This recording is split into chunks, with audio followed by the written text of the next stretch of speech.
The City of Angels is black and gold. You are listening to the Heart of LAFC podcast. And now, Joseph Zacher.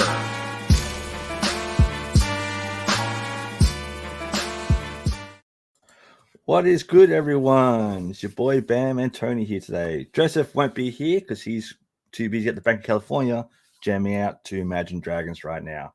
So you got me and Tony just for today. We'll get through this episode just like we got through Minnesota. So we're calling this one Point Taken because we literally took a point and there's points taken for the team on there. So Tony, how are you today? I'm doing pretty well. It was a very not so hot day, but a pretty cold morning, warm afternoon. So pretty nice to be outside. Rewatching this game and kind of you don't realize you don't watch the time until you watch the time rewatching this game, and mistakes were made at dumb times is the best way to say this. Yeah, definitely dumb times. But before we get into that, let's break down all the news. So the magic numbers, playoff seedings, all that kind of stuff. So at the moment, magic numbers, I'm not going to worry too much about because all we know is we just got to win. So to finish top in the West, we need to win this weekend or have Austin lose or tie to Nashville. So Walker Zimmerman, we need your help this weekend.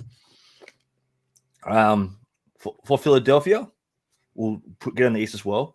For them to finish top in the East, they need to beat Atlanta this weekend, which they're playing at Atlanta, and Atlanta's on a 2-game winning streak right now. So hopefully Atlanta can do us a favor as well.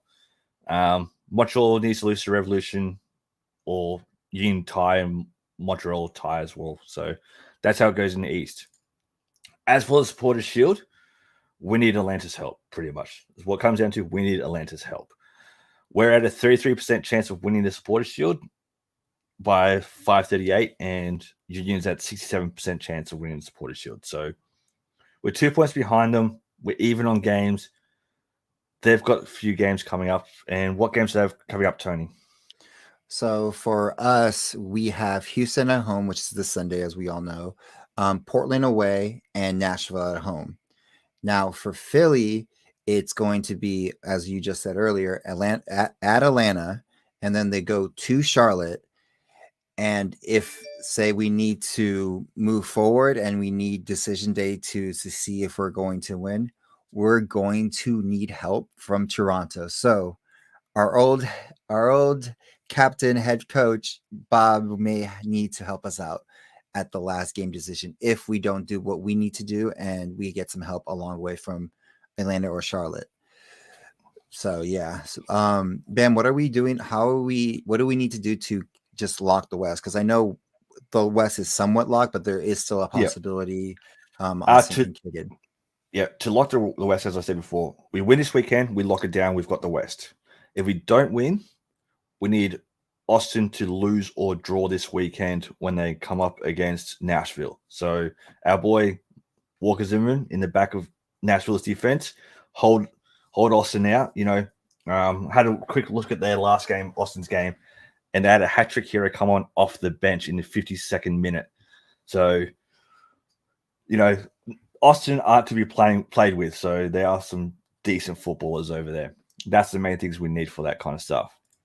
Now, let's get into this last game, which was an interesting game to say the least. So, obviously, with so many players out, we couldn't field a normal backline, that's for sure. Proper backline.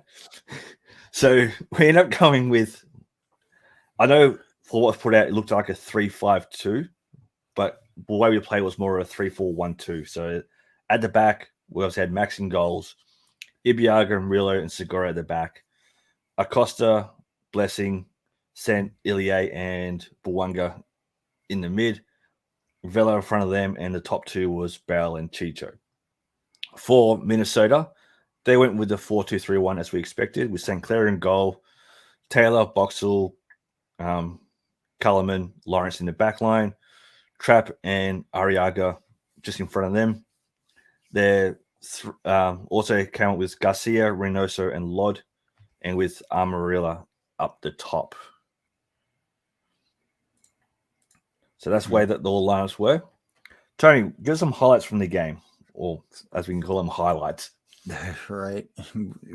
So let's just talk about the first half. There's only we were trying to play our normal game that we usually play, but unfortunately with the system that we have out and not like I said, a proper back line.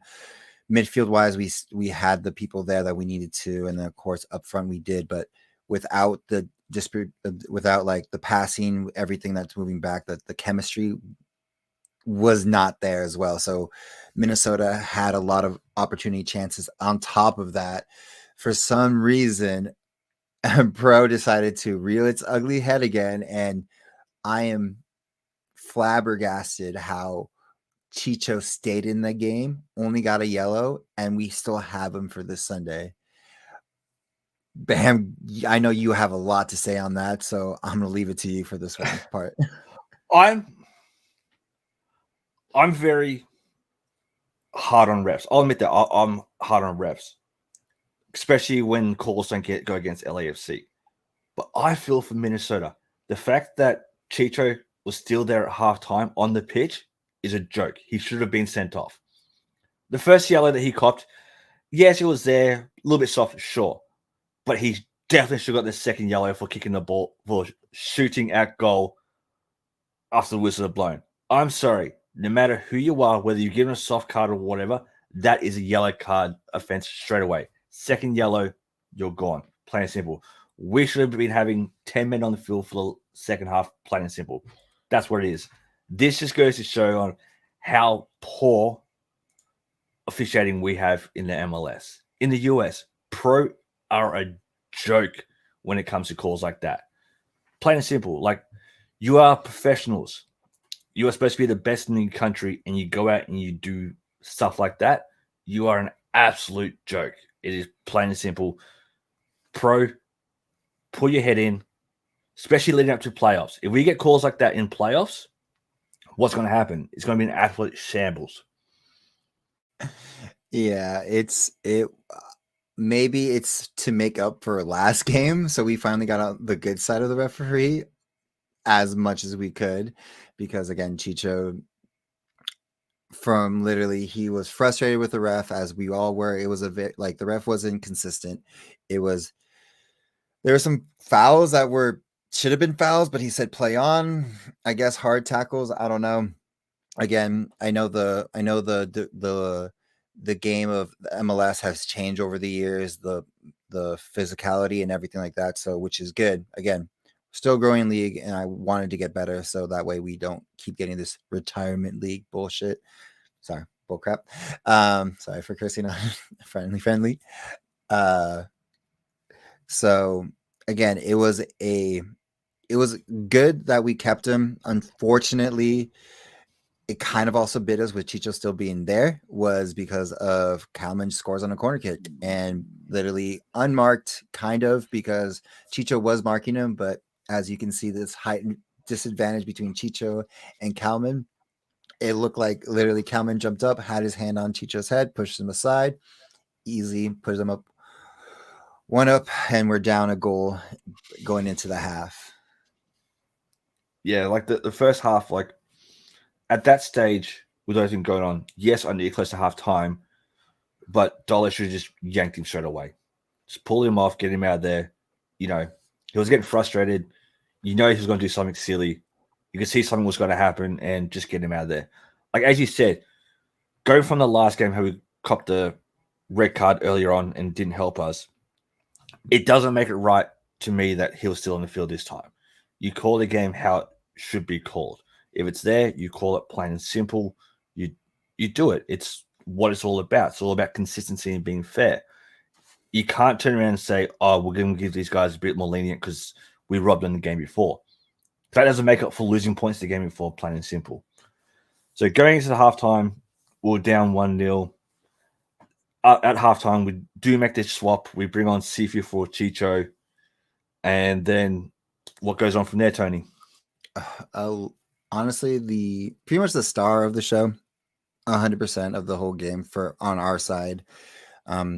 Minnesota don't really care, but on our side is Acosta. Acosta was literally playing every position that day. Defense, offense, forward, whatever you can think of, it was him. And it had paid off because in the 64th minute, Vela had that pretty much, I would say, goal of the week. But the lead up to it was a very Acosta midfield, also Ilie, because Ilie gets it in our defensive half, finds Vela in the middle.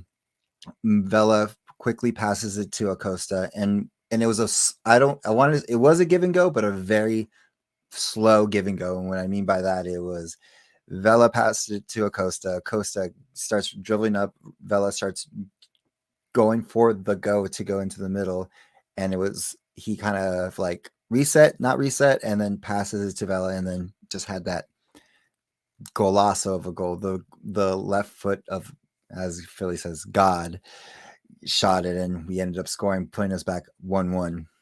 Your thoughts on the goal? It was a brilliant goal. I'm going to be a bit critical with one of our players here. As I mentioned in a group chat between us, that goal came after a certain player was subbed off. Now, we have not scored with Bale on the pitch for quite a while. The last time that we scored a goal with Bale on the pitch was when Bale scored against RSL.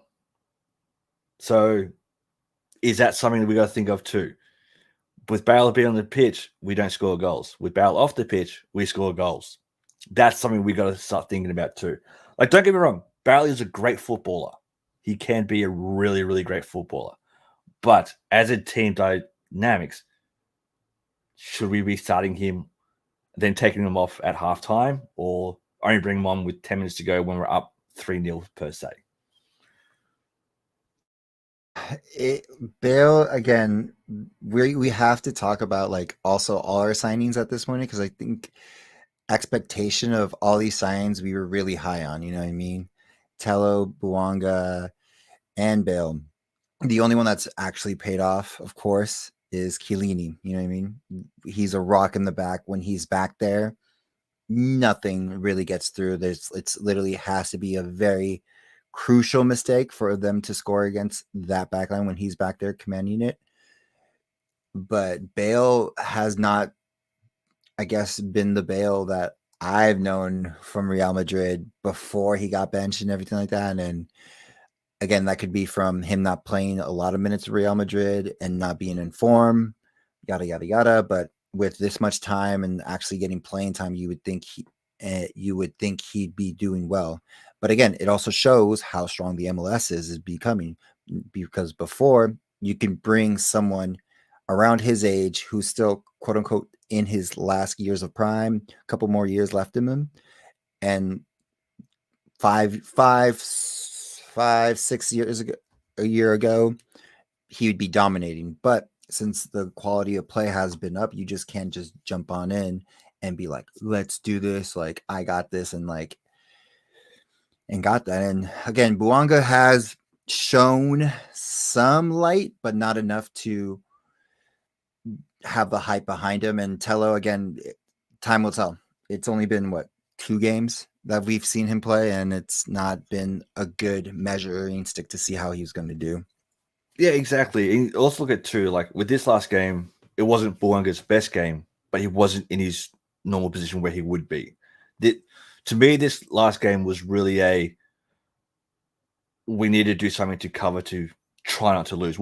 To me, with the line they put out was let's not lose this. Let's try and grab something from the game. That's what we're more aiming towards, I believe, going into this. Yeah, man. Again, as point taken, we literally took a point because, and again, this is where I didn't realize what time it was in the game and how much we almost blew it. So in the 94th minute, again, we had 5 minutes of extra time. 94th minute, Max miscalculated the ball, came out, the ball jumps over him. There's a Minnesota forward right there. But luckily, again, this is why I said Acosta is the man of the match, all-star of the game, whatever you want to call it. was there to save us from taking no points to taking a point.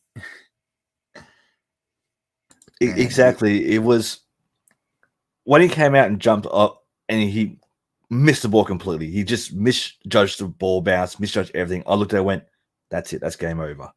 But then Acosta out of nowhere comes in, saves the day. As you said, he was playing forward, defense, midfielder, sweeper, keeper with that last play. You know, he was everywhere on the pitch, plain and simple. It's one of those where it's like he was out there to show this is what I can do. Hey, US, take me to the World Cup. That's what it was. It was this is what I can do. Play me anywhere. I can play where you want me to do. He literally put his hand up to do what was needed for the whole game. And that's the way I looked at it. Anything else happen you want to talk about during the game, Tony? Nothing more. Again, like with Acosta, and I have to say this because I don't follow the U.S. national team as most of you do. Again, my nationality goes to Mexico, and that's what I've been going to since I was a kid. I always wondered, like, oh, Acosta, he plays for the national team. He's probably really good. Let's see how he is, because again, there's a lot of European midfielders out there. And at first, I was like, how is he the one of these starters or premier midfielders for the U.S.? Again, yes, he did score and help. He did help them score against Mexico, and everyone's like, oh, this is why he's there and like all this stuff. But watching him play day in, day out, I'm like, how is he off like a solid midfielder for them that he gets called up all the time? But this game showed me, I'm like, okay, I see what the head coach sees for the men's national team, and I understand it now. But again, he was a very questionable one. Like, there's a couple of people now that now I understand why they're in the positions in their national teams in a certain process. And I'm talking about Max. I understand now he still needs some more time between the posts to get to finally be the number one and stuff like that. He will be there, I believe, but he needs more time. Oh, definitely 100%. So going down to, I did a little bit of a calculations on our goals for the year. So currently we've scored 61 goals this year. We've scored 19 in the first half and 42 in the second half of the game. So as we keep saying, our second half is always the better half. We always come out firing more. To me, I look at the first half more of a, let's see what we can do. What changes we need to do to actually win this game. So like, we've got Chicho being our leading goal scorer. He's the only one on double figures for goals for the year. He's on 16, with 10 of them coming in the second half. You got Vela on 9, with 5 of them coming second half. Sifu with 7 goals for the year, 6 of them in the second half. Opoku with 7 goals as well, 5 in the second half. And it just keeps going down from there. Everyone that has scored a goal for us has scored a goal in the second half. But the question is, though, it's like, I understand we've been a second half team and we've been trying to change that. And like, that's the whole thing about like Dola was this whole, he like tinkering, like second half, he makes the right substitutions because he has the right players to do it and all that stuff. And then we become a second half team. And now that we finally have a quote unquote solid squad, again, I say quote unquote, because it has not been solid for the past couple games, as most of you know. The first half should be going really well and be dominating. And it's just like, now it's like, we just can't depend on those tinkerings and the substitutions during the second half, because I feel like now they've been making the wrong substitutions or making the right substitution for the wrong player at that moment in time. Yeah, no, I do agree with that. So from there, we'll go into our top 3 from the game. So from all the fans that voted in, everyone was loving Acosta. All the fans out there, all loving Acosta. He's got the fans' vote. Vela came in a very close second, and then the massive gap between that down to Segura in third. For me personally, I went Acosta, Vela, and Ilie. I thought Ilie had a great game. Joseph, who can't be here because he's out partying, he's gone Acosta, Ilie, and Vela. Araceli said hers 3 to me. She's gone Vela, Acosta, and Ilie. And Tony, what about you? Which order are you putting those names in? Well, Acosta's top. There's no question about that. If I do not put anybody besides Acosta on top, everyone's gonna look at me like, "Huh? What game were you watching?" Um, I would say Ilya, of course, and then I would probably put a Segura. As much as the defense was like still like iffy, he was still solid in the back. It was, but I have to do mention that there was a scary moment where he did get hurt, and all I can think of, I'm like, oh no, please, please don't re-injure what you need to re-injure. And they did taking him off, but still, it was a scary moment for myself because I want Segura to be there with Chiellini, and that would be a solid just back two at the moment for me. Oh, definitely. Segura and Chiellini in the back would just be an amazing back lineup and all that too.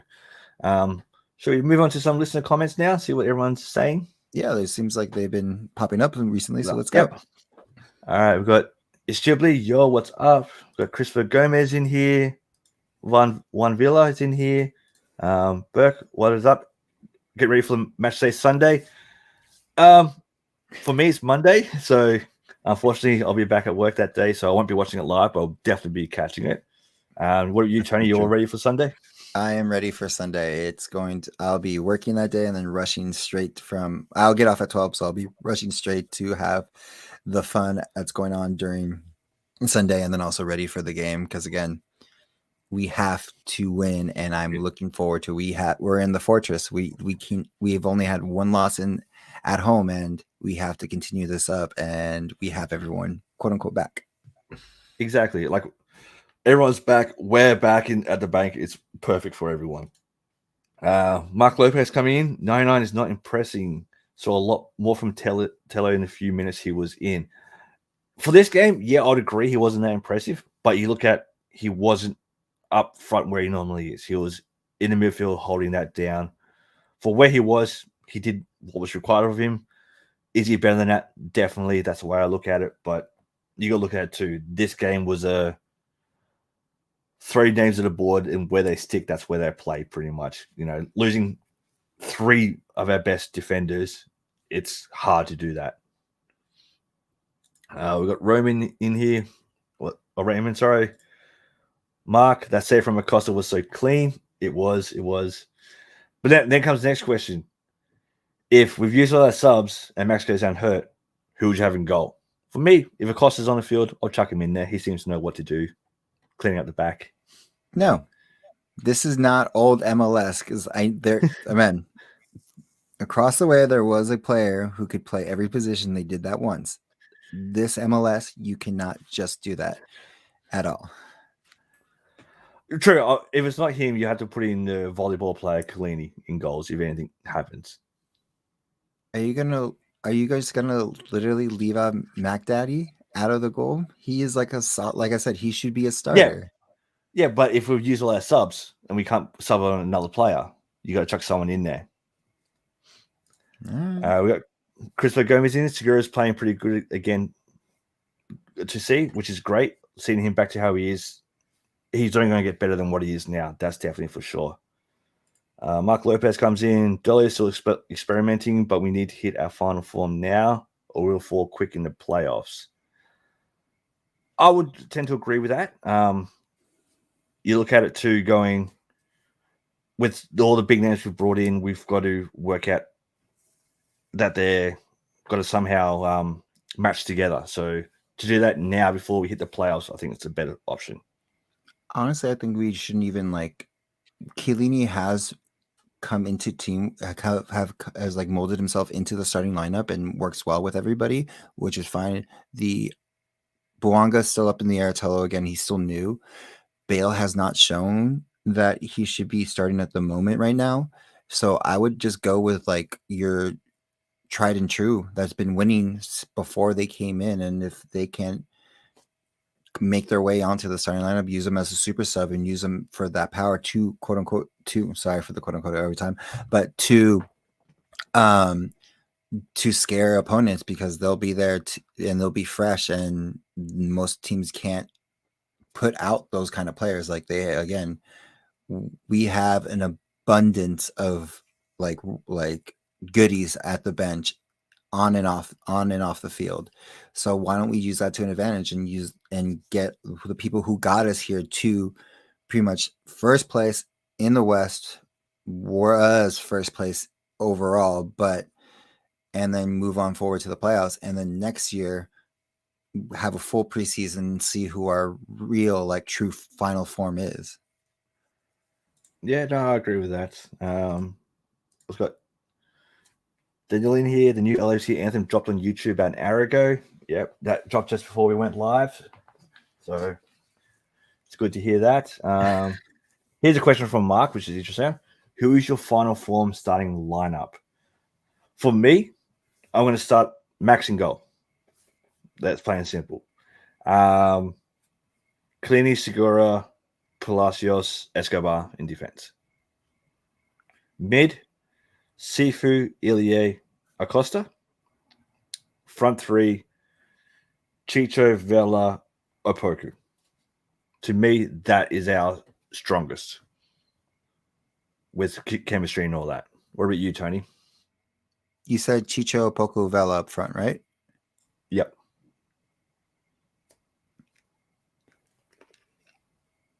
The only one that I may contest you with, because I agree with that lineup, and that is the true final form, I believe. But the only one is Hollingshead. Again, I do love Escobar. Yeah. So again, like, those two are they play the same position. Yeah, it's literally, what team are we playing? Do we need speed and aggression, or do we need, again, smarts and passing, and what Hollingshead brings? So that's one of those where if someone gets injured or someone's on card suspension, you flop the other one in, plain and simple. Mm-hmm. Having both of them miss this last game, it showed how valuable they both are to the team in that position. That's plain and simple. We got Ox in the building. What's up, Ox? And really low. Mark's with me. If we have no subs, put Clini in goal. The only playoff game I'm worried about from Christopher Gomez is if we play Philly in Philly for our conference, we are going to be playing at the Bank, which is really good here. Yeah, I agree with that. It's one of the things where Supporters Shield this year definitely means so much. LAFC on the road isn't that great. The MLS altogether on the road isn't that great. I think this is one of the lowest years that away teams have won games. So getting a home field advantage counts a lot, definitely, for the playoffs and all that. And that's the way that it should be. Everyone should play better at home. It's the great teams are the ones that can play good away. So hopefully next year, when the team's more settled and all that kind of stuff, we start winning a lot more away games as well as at home. Excuse me. And we got Daniel coming back in here. Chicha's one cut away from accumulation. Will this be a factor? If he gets suspended, is there a blessing in disguise as allows some new wingers to get some minutes? Yes and no. You look at Chicho normally plays in the mid, so who would take that role? It's one of the things where it's like we do have a lot more wingers. Like, to me, when you have to start in front of Opoku, Vela, Chicho's in the middle. You got Opoku and Vela out wide and all that. They all interchange and all that. So to me, if we do lose Chicho, I think you'd start Tello for me. What about you, Tony? Well, see, Chicho brings to the team, like, as a goal scorer, but it's more of a hard nose, like, in the trenches, like, I'm going to get the ball and I'm going to be there and scoring those hard to put in goals. And that's why he's our leading scorer and why Chicho is so well beloved, because he gets in there and stuff like that. And again, I haven't seen anyone that we've had like that since Dio, to be honest. That's the last time we've had someone who would get in there, get dirty, and score the goals when we needed them. Because Vela can score, but he shies away from the moment. Opoku is getting there, and he's still young, but he still needs some more years on him. Maybe he levels up during the playoffs. I don't know.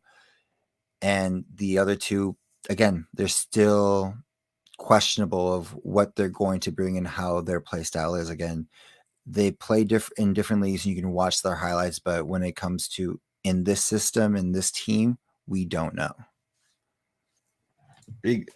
Exactly. It's hard because, according to the past, said, all right, if Chicho needs to be subbed off and all that, you can chuck Moose into that position because, yes, although Moose wasn't scoring as many goals as Chicho, he was still pushing through trying to do that. But now we got rid of Moose. It's who takes over that role, taking from Chicho. Do we bring up Trejo off the bench, or what happens there? That's going to be a big question if and when he cops the yellow and gets suspended for a game. So I think that's all for the comments and all that. So, Tony, got any club and community news? Just one, of course, the new song has dropped, as many of you have heard in the last hour.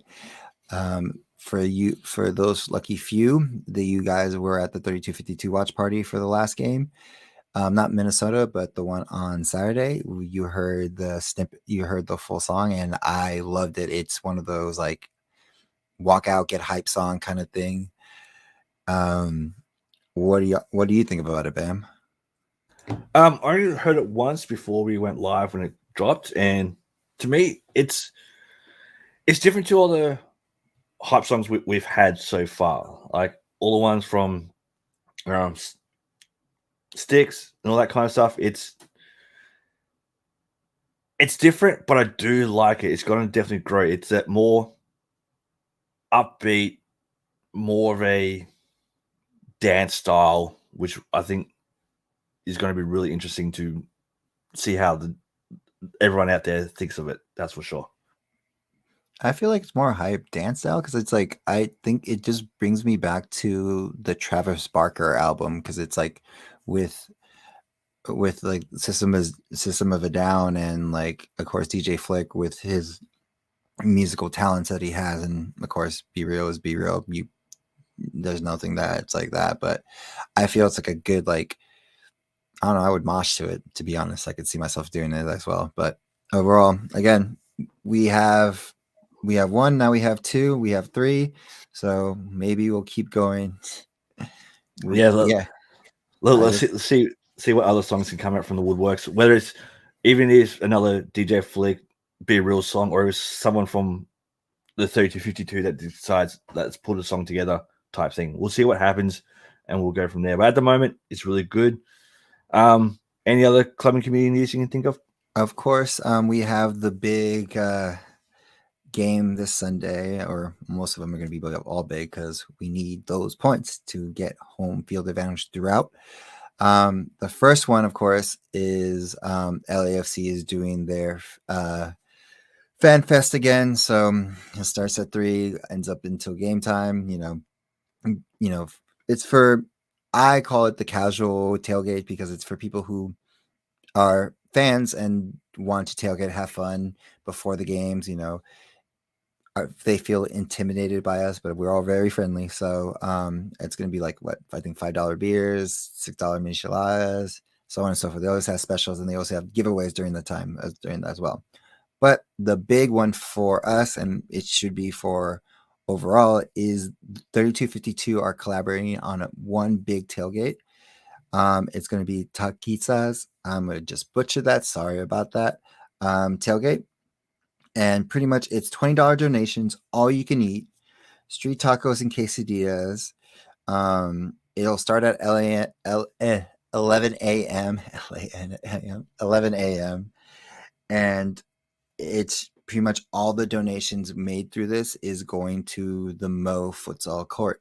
So it's a good cause, and it's $20 for all you can eat. So it's, how can you not beat that? Like, again, and it's going for a good cause. So it's, I know it's, I don't know. There's nothing negative about this. So it's like, this is how we do things. It's like when we all come together and do stuff like that, it goes big.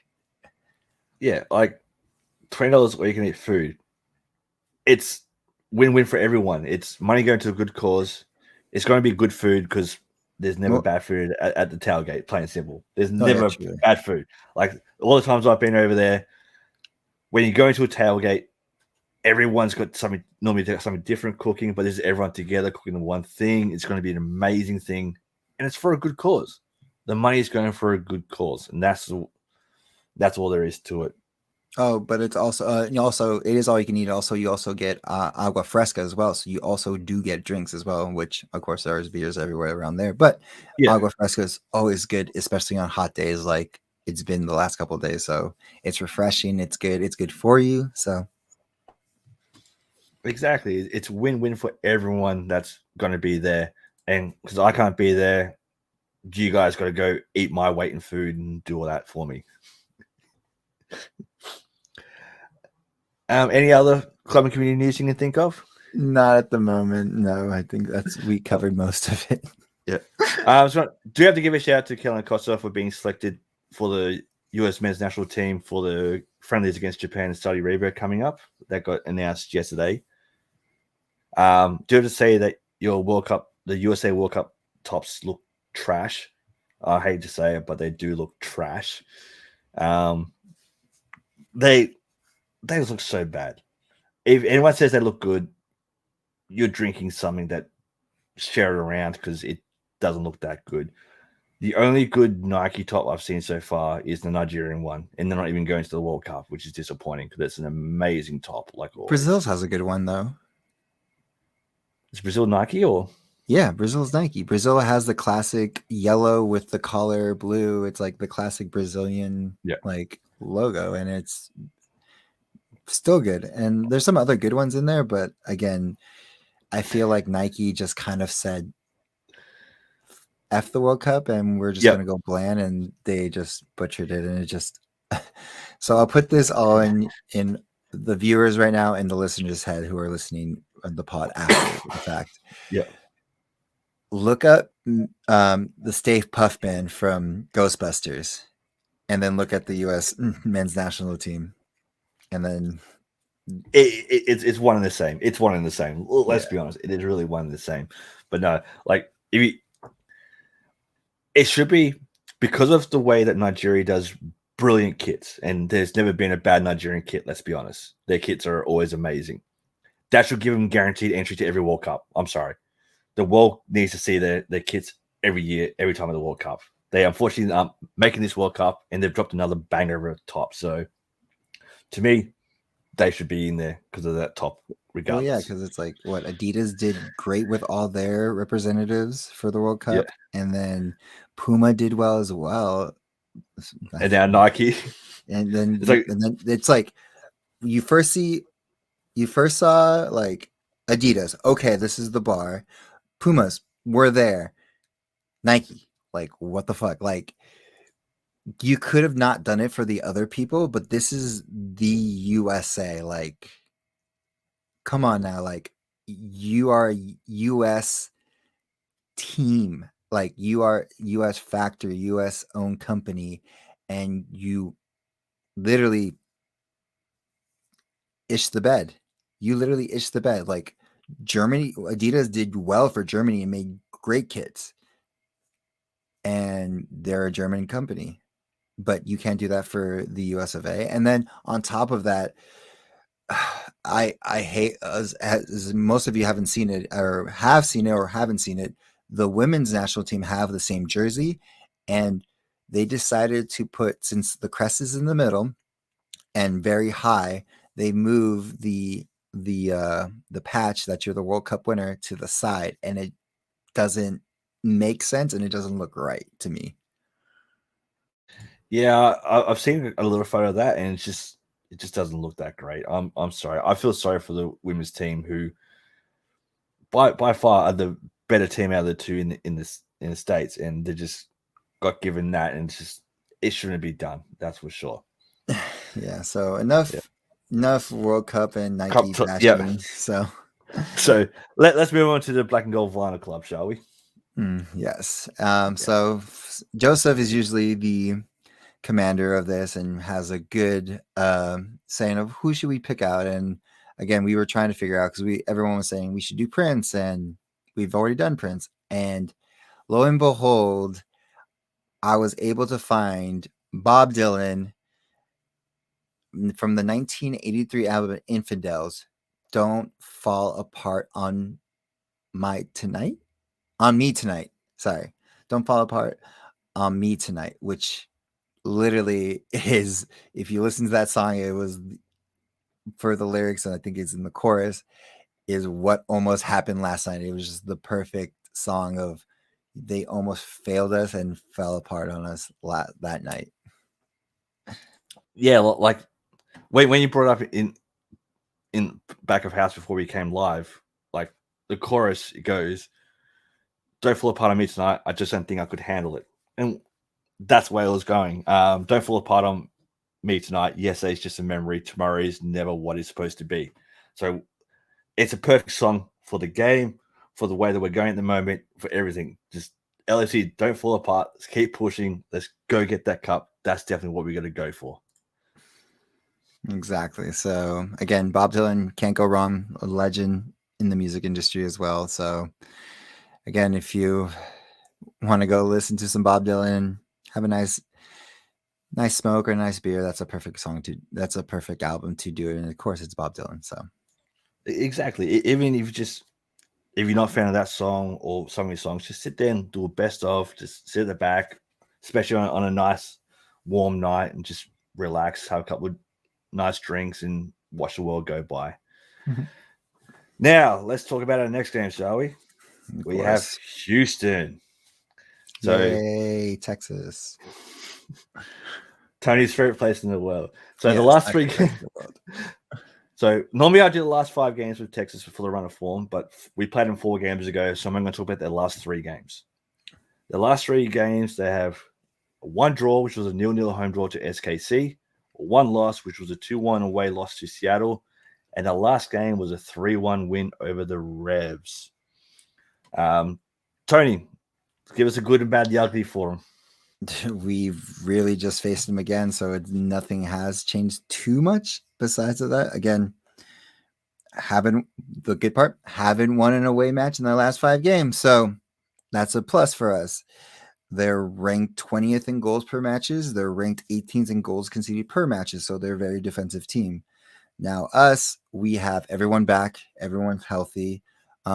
Besides Escobar, we don't know where his status is until probably a couple of days, unless they've already posted it, because Bam's in the future, so he already has the information. So if you ever want to know the scores, ask him. But so we should be getting 3 points today. It is a trap game because, again, Houston at home, we've only lost 1 game away, so yeah. Anything to add to that, Bam? No, like at the moment, the way that we're going, every game's a trap game. It's more, we've just recently played them. We know what happened there. It was in their home. Texas ain't for us, so we're finally bringing them back to the fortress, which is the bank, where we've had a great run this season, and we need to keep the win going. So going by their potential starting 11, all that kind of stuff, out of the last 5 games, 4 of them they've played the 4-2-3-1, which is what they played against us. The 1 loss they had, they changed to a 4-3-3. I don't know why, but they did. They do have a couple of people that looking at being out. You got Stairs out with a right arm, Bartolo, Herrera, and Rodriguez are all questionable. So looking at that, you got to sit there and go, what type of lineup will it be? For us, for players being out, let's go have a quick look to see if anything's been updated on our site about it, and looks like nothing is. So I've got to go by the MLS site, which says that we're missing none players for this game. So looking at that, Escobar should be back. Obviously, Hollingshead and Palacios will be back because they've had their suspension. But personally, I think Escobar might be questionable, so we might end up starting Hollingshead this game. For Houston, I wouldn't be surprised for the same 11 that probably go with what they just played, which would be Clark in defense, Dorsey, Parker, Hadebe, and Lundqvist in defense, Kaskela and Siren in defensive mid, Corey Bird, we'll know him well, Quintaro and Pickholt in the attacking mid, and Ferrer up top. That's what I look to see what they'll most likely be coming with. for the last game, they Revs had more possession. Houston had more shots. They had 21 shots on goal to 16 with 11 on target. Only had 5 crosses, but 4 corners.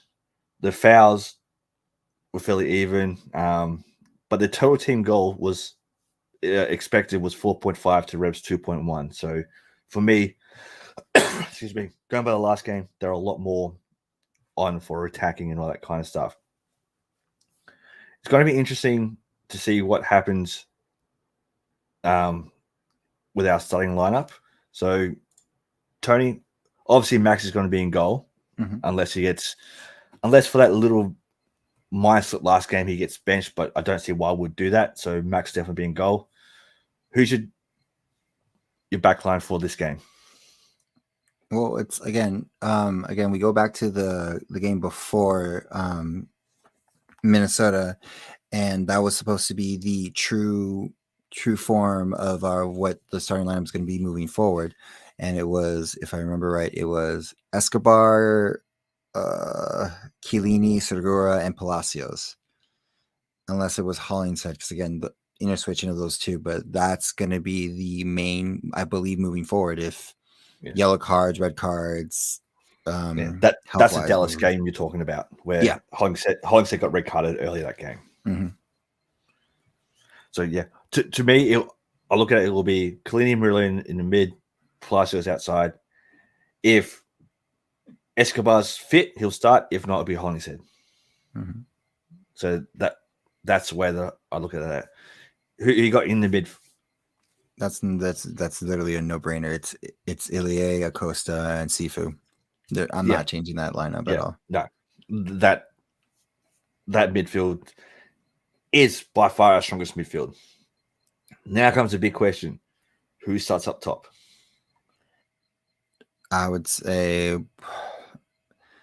Chicho, Vela, and Buanga, and because that's what was the starters for that game. But if it were to me, and I know you agree with me with this, is Opoku instead of Buanga. Yeah, exactly. To me, the Opoku, Chicho, Vela, off the ball communication is just amazing. They play so much better. They flew together and all that. But I can see Buanga starting because of the way he played in that Dallas game, starting up top was great. I look at it, the way that the front line's forming, if Vela starts, Bow's on the bench, those two interswap. Buanga and Poku are the ones that interswap on that side. So going by that, it would be Arango, Chicho, and Teller that would swap. So if you started off with Chicho, Arango, Vela, the backups for those positions are Buanga, Telio, Bale. So that's the way I look at it. I can't see us to be the best team that we can be. Vela and Bale should not be in the pitch together. I agree with that. I hate to say it, but to me, those on the pitch together doesn't do well for our system. It's one of those where it's like in those positions, those two interswap each other. So I can see us starting Vela, Chicho, and Buanga, but I would like to see us start Vela, Chicho, and Opoku. That's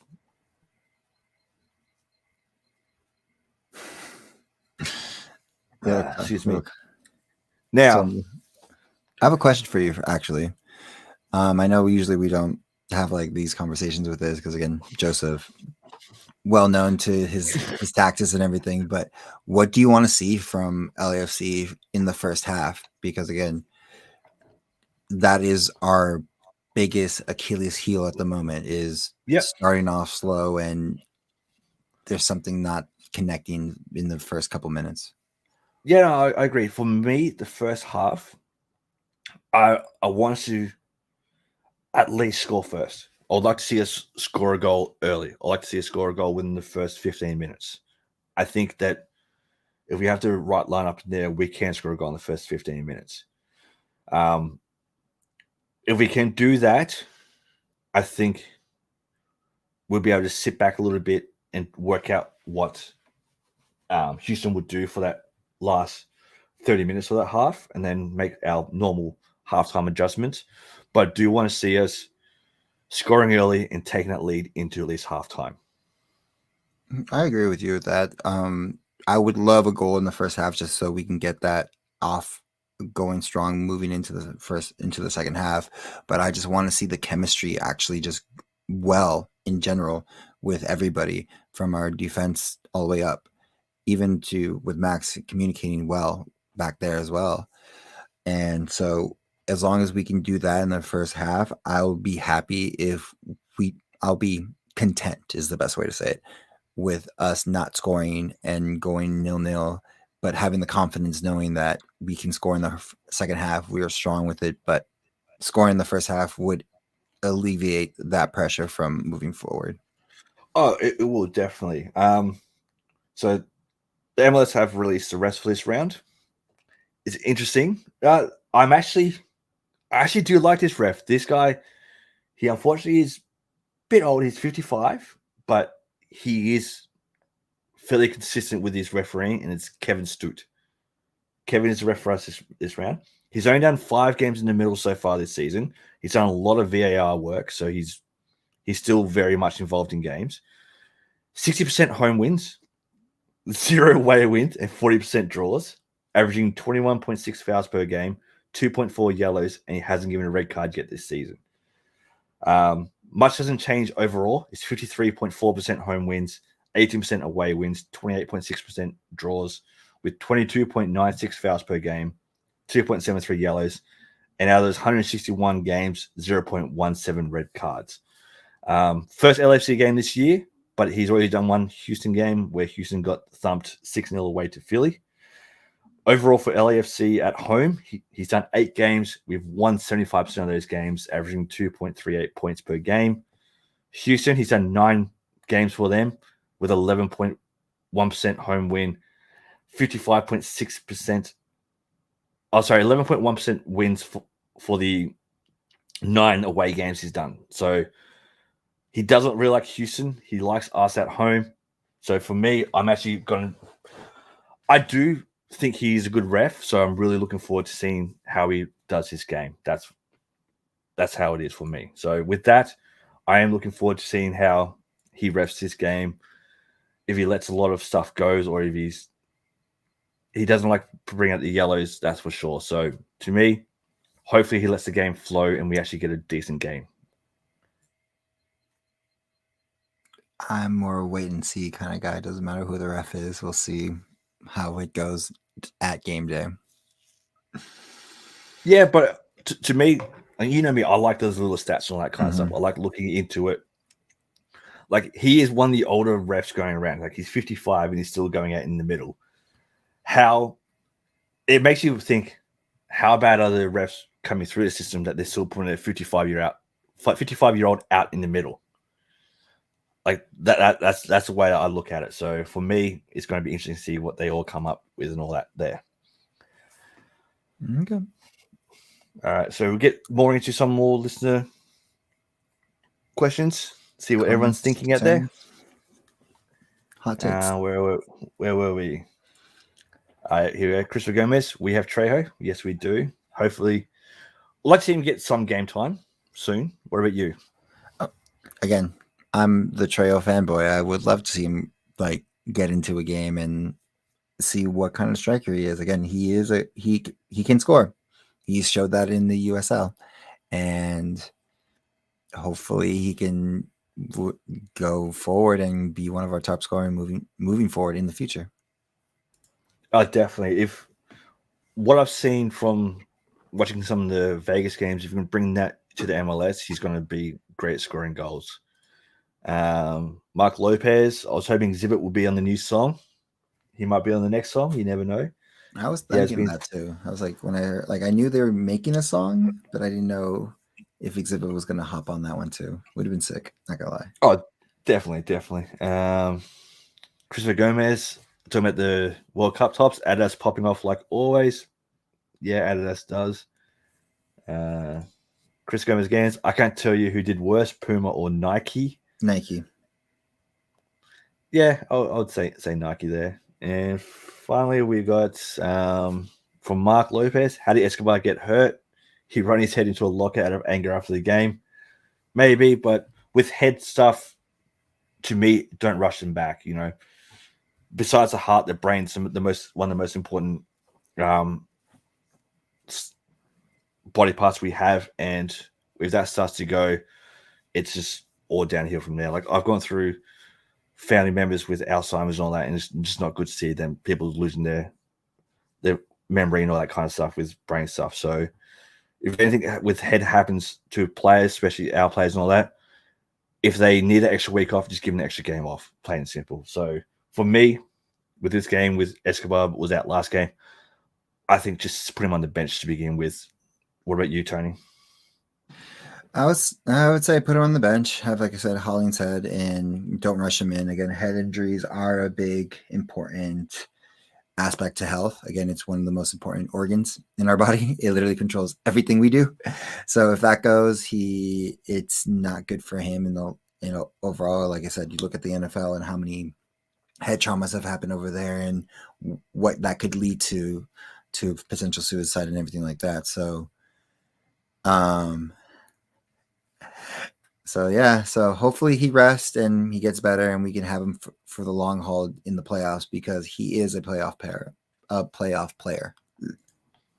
Yeah, definitely. Like you look at, especially with NFL, looking to take more into the brain injuries, head injuries, and all that kind of stuff. It's just, to me, you just leave him out. That's for sure. And it looks like we're getting to that final part of the show. So, Tony, final thoughts? Like I said, enjoy the Sunday. Again, it is Independence Day for Mexico tomorrow, but it's also today is Independence Day for a lot of other countries as well. Just to name a few, El Salvador and Nicaragua. Again, I don't have it in front of me at the moment. So be safe out there. There's also a huge fight going on as well. So again, drink responsibly.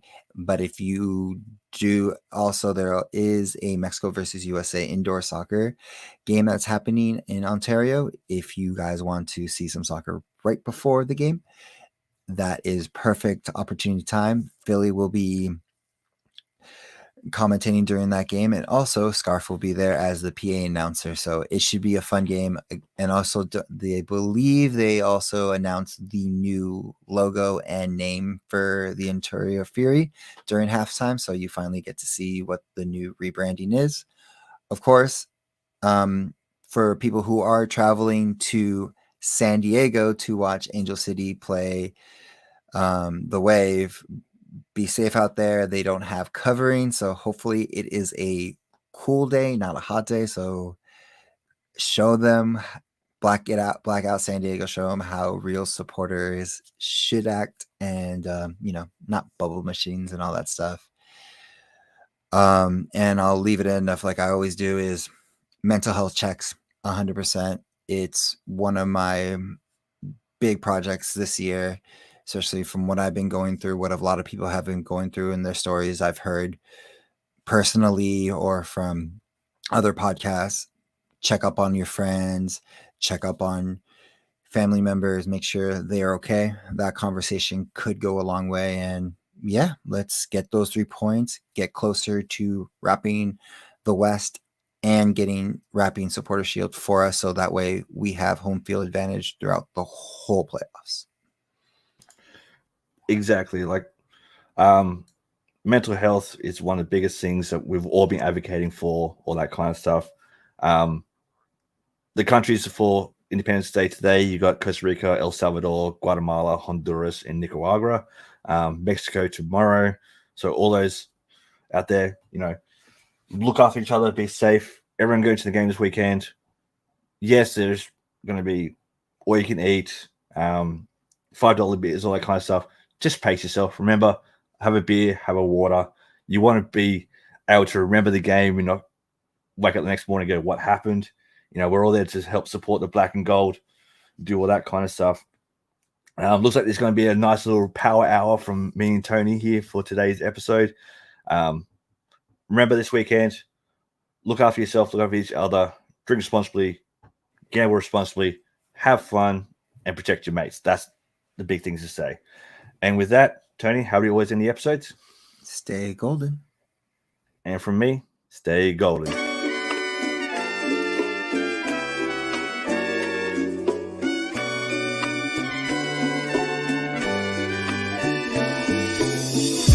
Thank you for listening to the Heart of LAFC. Make sure to leave us a rating and review on iTunes or Stitcher. Shoulder to shoulder, the black and gold is taking over.